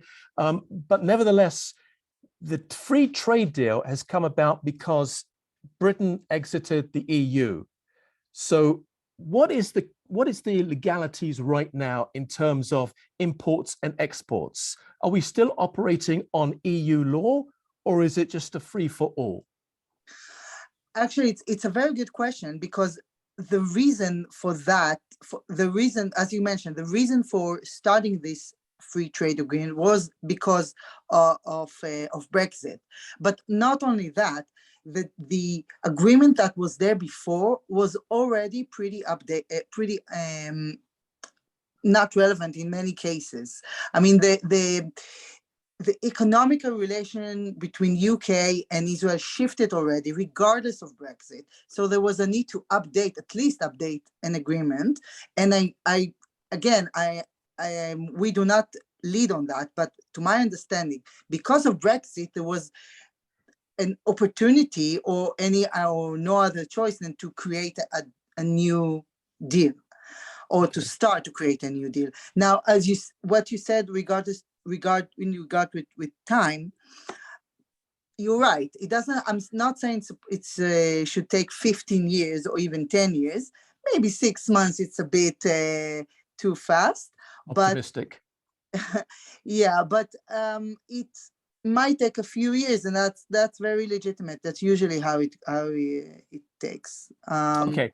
Let's talk about briefly, you mentioned just a couple of other positive things, and then we'll just go into a couple of things in the news in Israel. The 75th anniversary, what is the Israeli embassy planning? Well, can you reveal something? We plan to do an Israeli festival. It's still in a very early stage, although we are very late as usual. But it's something that it's not going to be only one event. It's going to be a few events, and it's going to cater different populations. We are of course going to have our diplomatic reception as we do every year. Again, it's going to be bigger and more substantial, I would say. But we do plan also to do something more for younger audience, teenagers, something a bit more, yeah. All right. So let me move on to the embassy itself. A final question on the embassy. Of course, everyone knows that it's in Knightsbridge, a very nice place in London. Outside of the Israeli embassy, more so than all the other embassies, there's a lot of demonstrations. Some of them are very loud. Some of them have also recorded a little bit of violence there. Is anyone in the embassy ever intimidated by this? No. It doesn't bother you? No. To be an Israeli diplomat is, without sound too dramatic, it means that you have a target on your back, basically. And that's true not only to the UK, it's true to everywhere. It's on different levels. Personally, I feel here very safe. I don't, of course, when I hear about the demonstration, I won't go to that place, but I don't think anybody should go to that place, to a place of demonstration. Which place? Any kind of place of demonstration. Around the embassy. But they're outside your embassy, so in order for you to. No. Those are not so, there are not so many, I have to say. And when there were, I don't remember something significant. The last one that actually it was before I arrived. I think it was around last May, not the one when we had the operation in Gaza. That was the second one. Beside that, I would say the demonstrations, they more significant online, not actually on the ground. Right. Okay. You're in the public diplomacy department within the embassy. There are still many people that say that from the Israeli PR point of view, it's still not really up to scratch. How do you respond? That is a very kind of old point of view. It's something that I assume. I just have to say that when I speak to my colleagues from other diplomatic missions, I'm not going to mention who, they keep asking, how do you do public diplomacy so well? How do you convey your narrative so well? And I don't know, maybe we should, get those people that you mentioned with that question, meet with those, and maybe they can talk to one another, and maybe both sides will understand better. We have, yes, the Israeli advocacy in the ministry definitely has improved. There are some lessons that we learned, and we are trying kind of to balance the two, I would say the two channels of advocacy. One is, not to be apologetic about the elephant in the room, the hard topics. We have our arguments are solid. There are, of course, criticism, and there are always, and we have no problem with criticism of policies. The issue is when you criticize, when you don't accept the existence of another country. This is something that we will never accept, and no, we shouldn't. And another channel is to expose Israel in its beauty and glory, and all the achievements that Israel has made, and all the contribution that Israel gave to the world that many people are not aware of. So But it's very difficult. Would you agree with me, Efrat? It's very difficult to do that when Israel is constantly in the news. I'm not even sure, is it in the news? Are you getting telephone calls in the last couple of weeks? Because of course, we're aware of a rising violence within the Shtachim, the West Bank, Judea and Samaria.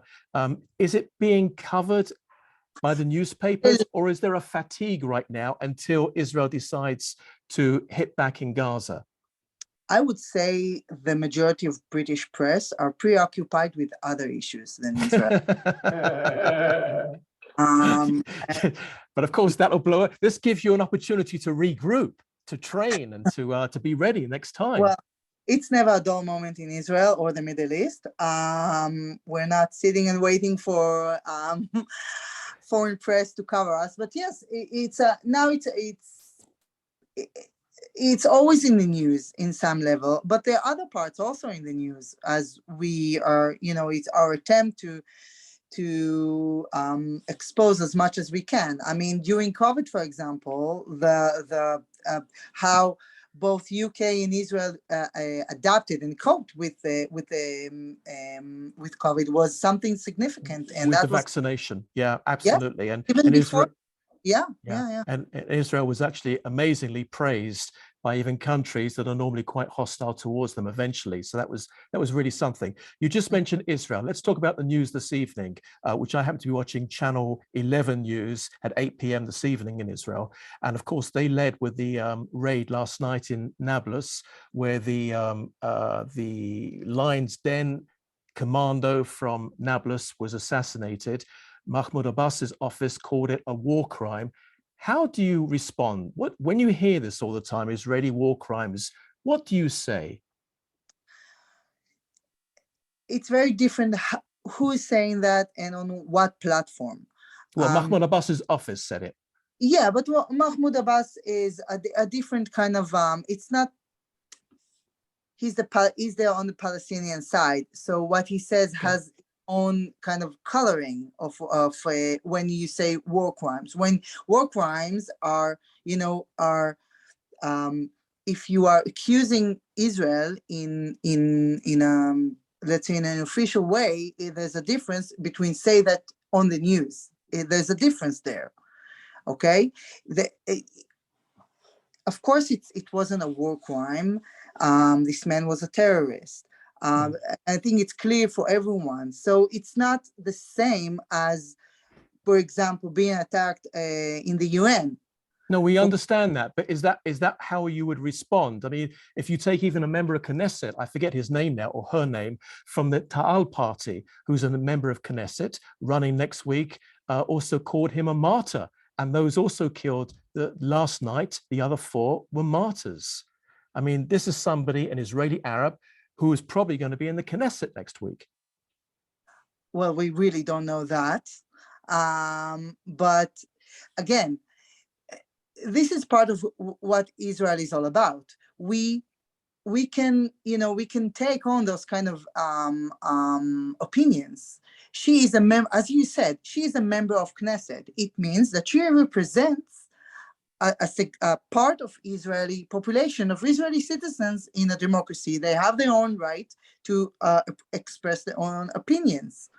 It's not something that necessarily we need to attack back. She has her own opinions, and she has every right to express them in a peaceful way, in a non-violent way. I don't see why we should, kind of react to everything, every opinion that somebody might say. Okay, it's not every opinion. It happens to be a member of Knesset who's actually calling somebody a terrorist, as you say, and he is. It's a what? But It's a terror group, the Lion's Den. They but are. He was taken out. I assume that if I know my members of Knesset, that there were at least a few that answer her back, and that's exactly the Israeli story. Yeah, let's talk a little bit more about something positive. The president, in fact, I believe we might have actually landed right now in Washington. He was on the plane an hour ago, that's for sure. Maybe he's still in the air. He's about to meet with President Joe Biden, and he is going to present him evidence that the Russians are using Iranian drones inside of Ukraine and killing people with that. This is obviously a positive thing, yes? Passing on information to President Biden. Are we in Israel? I say we are. I'm not due there until Thursday. I have a flight going out for the election on Thursday. But are we a little more concerned about Russia and Iran getting closer and closer, and they're right on Israel's northern border? First of all, Iran is always a concern. The fact that the closeness with Russia, of course, it's a greater concern of us, but the main issue here is Iran and how Iran kind of uses its power, its weapons to terrorize the world, and not only Israel and not only the Middle East. So this is something that Israel is constantly talking about. It's constantly on our, it's our core television news, yes, and all the politicians are in agreement with that. But I was really referring to partisan 100%, because it's very clear. It's something that it's even it's quite refreshing to hear that Yair Lapid and Bibi Netanyahu are on the same page on this, completely on the same page and agree with everything. That's fantastic. But I was more referring to Russia getting close, and Russia is on Israel's northern border. They went into Ukraine. Is there not a concern that they could also say, you know what, there's 1.5 million Russians inside of Israel. Perhaps we need to liberate them. Well, there isn't that concern to my knowledge. There's not at this point. That's not I was stretching it a little bit. That might be a bit too much. Of course, Israel was very clear with its stance towards Russia, and of course what happening in the Ukraine. As I said, the fact that the president of the state of Israel flying to the Washington to speak directly with the president of the US to talk with him about it, and I assume because of the political situation in Israel, he's the one who's doing that, and really good that we have him, President Herzog, because it's not something that a president in Israel, that's something very unique, I have to say, because of this situation. The fact that he's going, the fact that he's in a very significant time in Israel, the fact that he's going to see the president of the US, I think says enough of how seriously we see that, and how urgent we feel towards that. Okay, I'm sure that some of our viewers have some questions. I've got 2 more questions, so let me fire this one to you. Sure. Can you tell us a little bit about the Lebanon deal that is about to be signed on Thursday? Just for those who are not familiar with it, this is quite an unusual case. Involves gas fields and involves a difference of opinion of where the maritime border is. And also, it's actually not going to the Knesset to a vote. It's actually just going to be signed, where the opposition, of course, is very opposed to this. Can you, in easy terms, explain a little bit about, if this deal does get signed on Thursday, what is the Lebanon deal? Well, I'm not going to get into the technical parts, but the idea behind this deal is that you can see it as part of the Abraham Accords. And when I say part of the Abraham Accords, I mean part of the notion behind Abraham Accords, those winds of change in the Middle East that are now arriving to Lebanon, or to the relationship between Israel and Lebanon, or at least the potential for that. Now, it's a very different situation. Again, I'm not going to go into the political history and between us, and and the role of Hezbollah and all that. It's a extremely complicated, complex place. But the fact is that the deal was signed is significant, and it doesn't. I don't think it will be right to look at it only from economical perspective. Is Israel losing, not gaining enough revenues, or kind of give up future revenues? If we are, even if that's true, if for that we get a more peaceful partner, a more peaceful neighbor, it's worth much more. Even the potential of it worth much more. So you support it? Yeah. If you're not allowed to say that, that's okay. That's all right, because they understand. It's still a working government, and Yes, I'm a representative I of get that it. government. So I withdraw that question. There are, of course, the opposition is speaking out against it for various reasons, partly political as well, but they say that they should also have the opportunity to speak on it. Let's just finally move on to something a little bit more upbeat. Well, depending upon how you look upon it. All of us have been to Israel many, many times. We love Israel. We fly there on a regular basis. In the last couple of years, prices have shot right up. The hotels in Jerusalem, it's unbelievable. Times 3 the price, times 4 the price. What advice would you give to people who are looking for a deal to get to Israel, and yet they just don't understand why flights that were £150, £200, $250 maybe, have now gone up to £700-800, and that's if you can get a good deal? I'm sorry, what exactly is the question? The question is, why is it so expensive in Israel? Well, that's a question that myself as an Israeli citizen, asking myself and my family members constantly, not only when I want to fly to Israel, it's when I live in Israel, and when you live there day by day, it's extremely expensive. I wish I had a solution for that. If I had one, I probably wouldn't have a different job, I have to say. It's a constant worry for Israeli citizens. I'm sure you're aware of the big kind of demonstrations in yes, with 2011 very about much so. Living costs. I think now British people can really relate to that.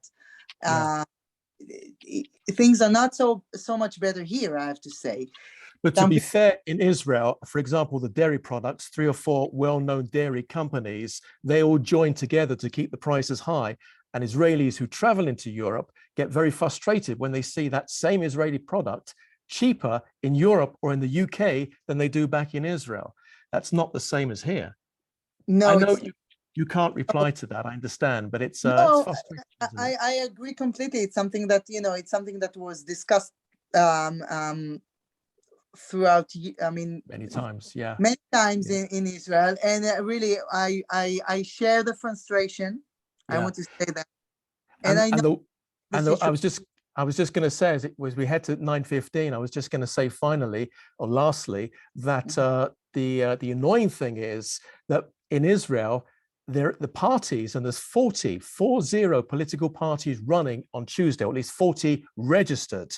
1 or 2 might drop out beforehand, and yet no one is actually talking about the economy and what it will do to change it. They're saying, yes, we'll make the economy better, but they're not, because there are other issues, and it's mostly security, and it's mostly the left and right. Yes. However, there are, I don't know if you heard the name Adar Mukhtar. I don't know if you, but he's the, let's say every elections, and I know we have many, but every election we have what I would call call the star of the election. They're usually the new kids. Yeah. So this time is Adar Mukhtar, and she's talking about how difficult it is for young people. She's actually too young to be the head of her own party, but she's talking about how difficult it is to live as a young person in Israel, how expensive it is, how she must rely on her parents to survive. So it's, and there are a few other parties, small ones, that are talking about the cost of living. But yes, you agree, the political situation is something that is overwhelming, and at the end, this is what we want to, this is how we decide. Efrat Perri from the Public Diplomacy Office in the Israeli Embassy. Thank you. It's been a pleasure talking. Great. Now it's time for questions from the audience. I see 3 questions. If you please don't wave your hand in the air. If you want to ask the question, please put up a virtual hand. I see Rosie, then Jonathan Hoffman, then Ruth Hart. Rosie, go first, please. You're on mute, Rosie. I'm on. Good evening. Regarding the vexed question of Hasbara and the presentation of Israel's case, if I just can show you, in case you haven't seen, this week's Jewish News, the most widely read, it's a free paper. It is lately becoming a hate fest against Israel, probably from ignorance, page after page after page. And there's no counter effort from the embassy.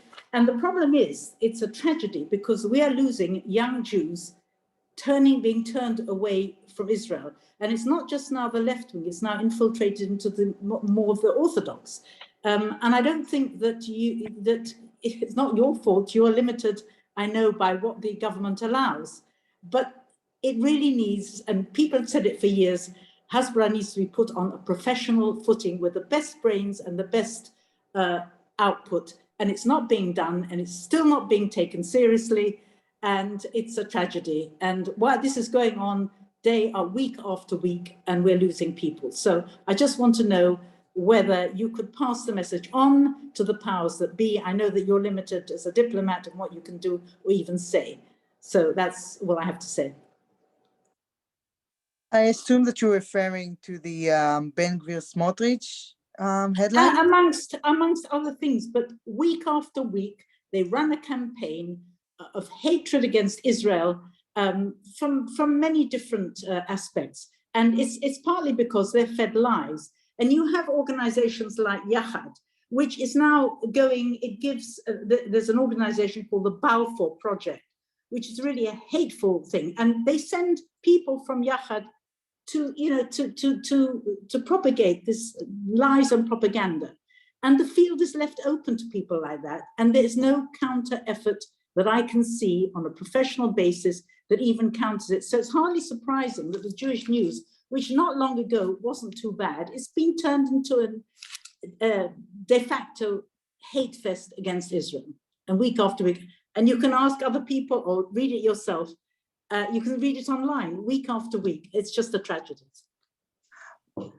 Well, I have to say specifically about Jewish News that it's strange that what you are referring to. Of course, I don't read them every week, but I know that they are approached the embassy for collaboration about certain projects. So I don't know what you refer as a hate fest. I know there is significant worry from different aspects in the Jewish community, not only from the left, but very mainstream, definitely not Yachad, about what's going to be in the next election. Now, again, I'm not gonna go into that because, as I was mentioned before, my role here.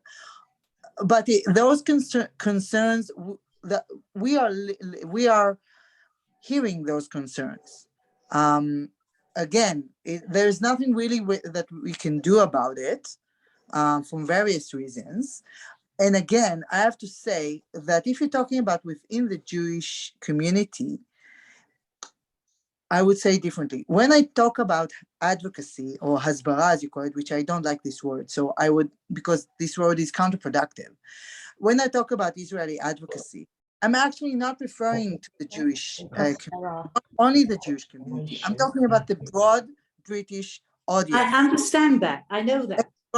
Please, and the broad British audience, simply put right now, doesn't really care about the politics within Israel. Simply as that. They care about the politics in the UK.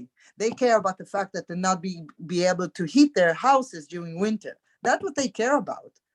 They're talking about their own lives. If we're talking about Israeli advocacy, the strongest possible way to do that is to find what's interesting to British audience and to find those points of contact. Of course, we are also going to discuss about what I mentioned before, the elephant in the room, the political situation. We're not going to be apologetic about it, but there is a discussion there, and there are arguments and there are criticism that we can very much take. We're not, we're not fearful for any kind of legitimate criticism or argument or different voices or different opinions. That's not the issue here. That's not the problem of advocacy. I will Jonathan Hoffman. Sorry, carry on. To another aspect of what you said, we are trying to use more professionals, but I would say that in the PR world, and I actually have some experience in that, the PR world doesn't really, sometimes they don't really understand the needs because we are not the usual client. We are a country, not a company. And many times the PR perspective is very commercial. So it's something much more complex than to use the professionals in the PR world, if that is understood. But okay, and so thank you, Efrat. Jonathan Hoffman, then Ruth Hart, then Martin Cohen. Jonathan. Hi, Efrat. There's a rumor that Ambassador Hotovelli is going to move the embassy to Newcastle. The reason being to prove that an embassy belongs in the capital city of a country, and to show that the British embassy should be moved to Jerusalem from Tel Aviv. And of course, there are many elements on the left in the Jewish community, like Lord Michael Levy, who opposed the move of the British embassy to Jerusalem. Now, what is I'm joking about moving the embassy to Newcastle, but it might be a good idea to deny or confirm that, by the way. Okay. Yeah. To quash the rumor. Now, but I mean, it might be an idea to announce that, because the embassy obviously belongs in the capital city. And what is your attitude in the embassy? I know you can't interfere in British politics, but you must have, between yourselves, you must talk about these elements within the Jewish community, even on the left, who oppose the possible move of the British embassy to the capital city of Israel, which is Jerusalem. Thank you. Those on the left that oppose this move, they're opposing. For us, means they have a pulse. For us, Jerusalem is the capital of Israel. It's a fact. It's something that we don't even, it's not something that we even talk about, because it's obvious, and it's obvious to everybody who's working there, visiting Jerusalem, especially for diplomats who serve even if they have to serve in Tel Aviv, it's clear that that Jerusalem is the capital, just because if they want to have diplomatic meetings, if they want to have high-level meetings, official meetings, they need to go to Jerusalem, because that's where the government of Israel stay, and because that's the capital. By the way, another bipartisan, very kind of, all Israeli, it's a non-issue in Israel. And for us as an embassy, it's a non-issue. Of course, it's our, I'm not gonna interfere with whatever British government decides, but of course we support that. We support it in every country, because that's only agreeing with reality. And I think it's clear throughout even the Jewish community in the UK, wherever they will say that publicly or not, wherever they will oppose officially that move, they know that Jerusalem is the capital of Israel. And they see that. No, there are elements on the left who still deny that in Britain. But they are very fringe, I would say. They have a loud voice. John, let Efrat carry on.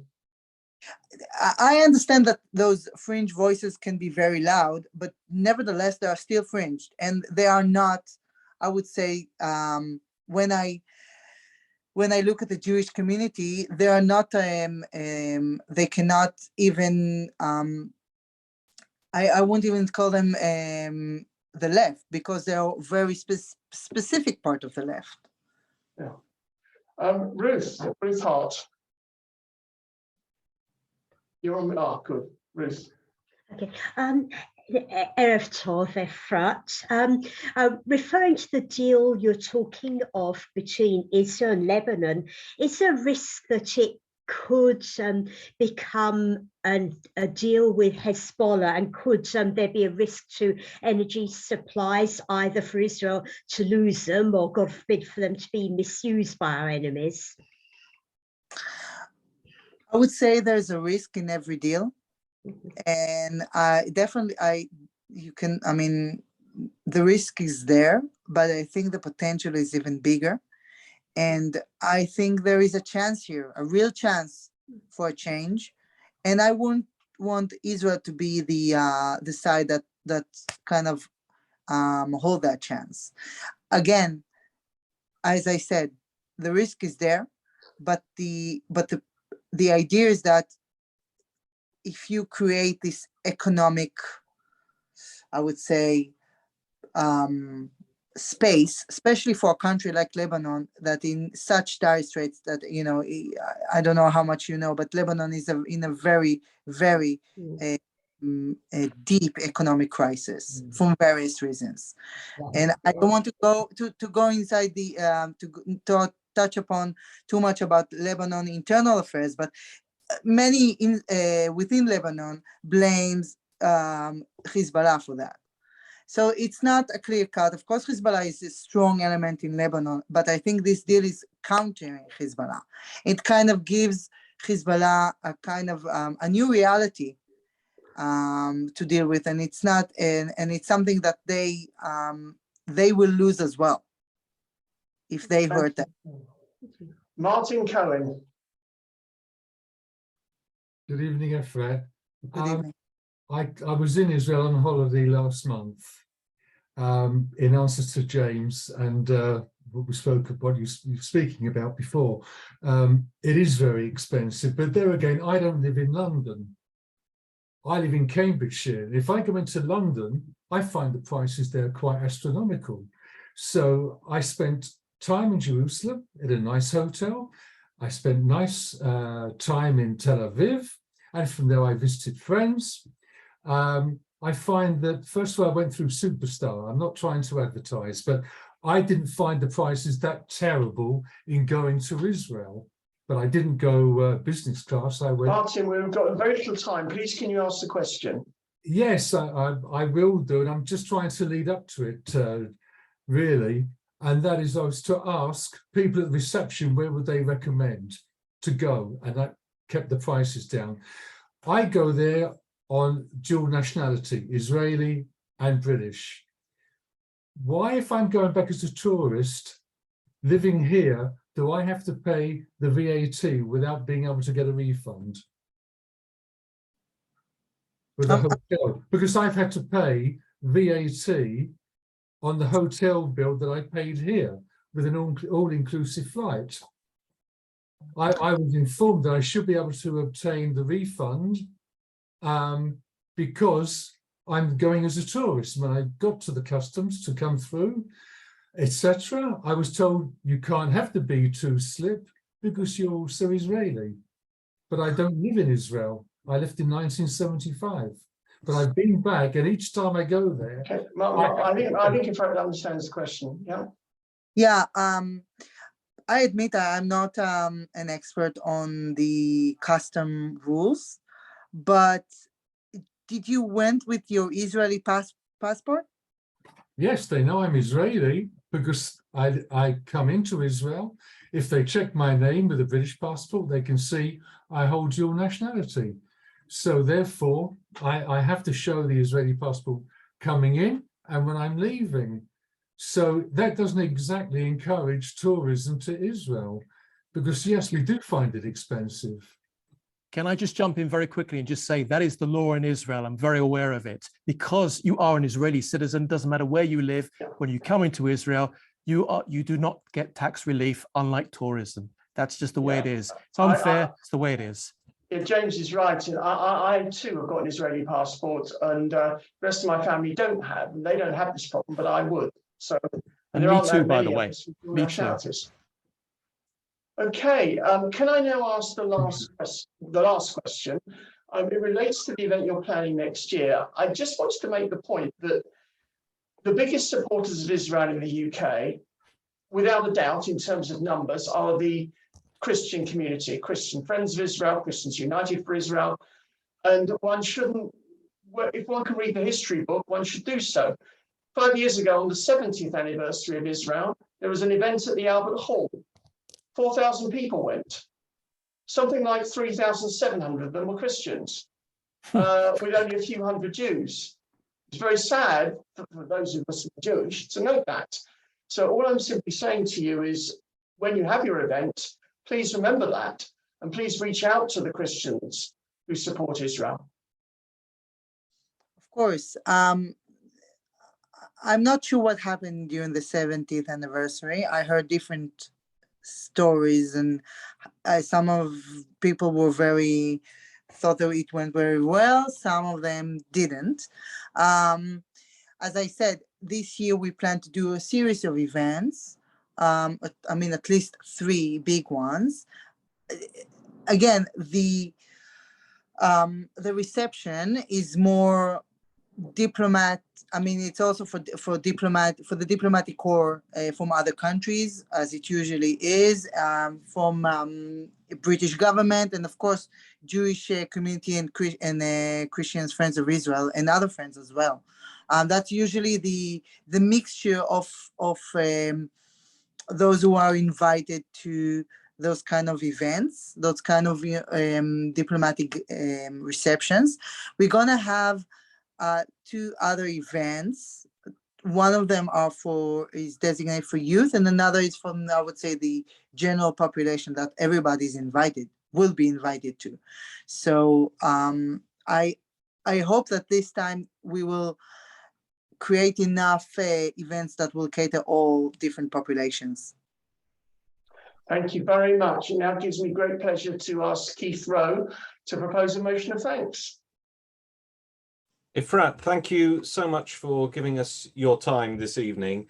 As someone who campaigned very hard for Brexit in this country, I'm delighted to hear from you that this has actually helped the UK and Israel move along towards having a free trade deal. That's one of the many advantages of Brexit, and I'm delighted to hear it straight from you.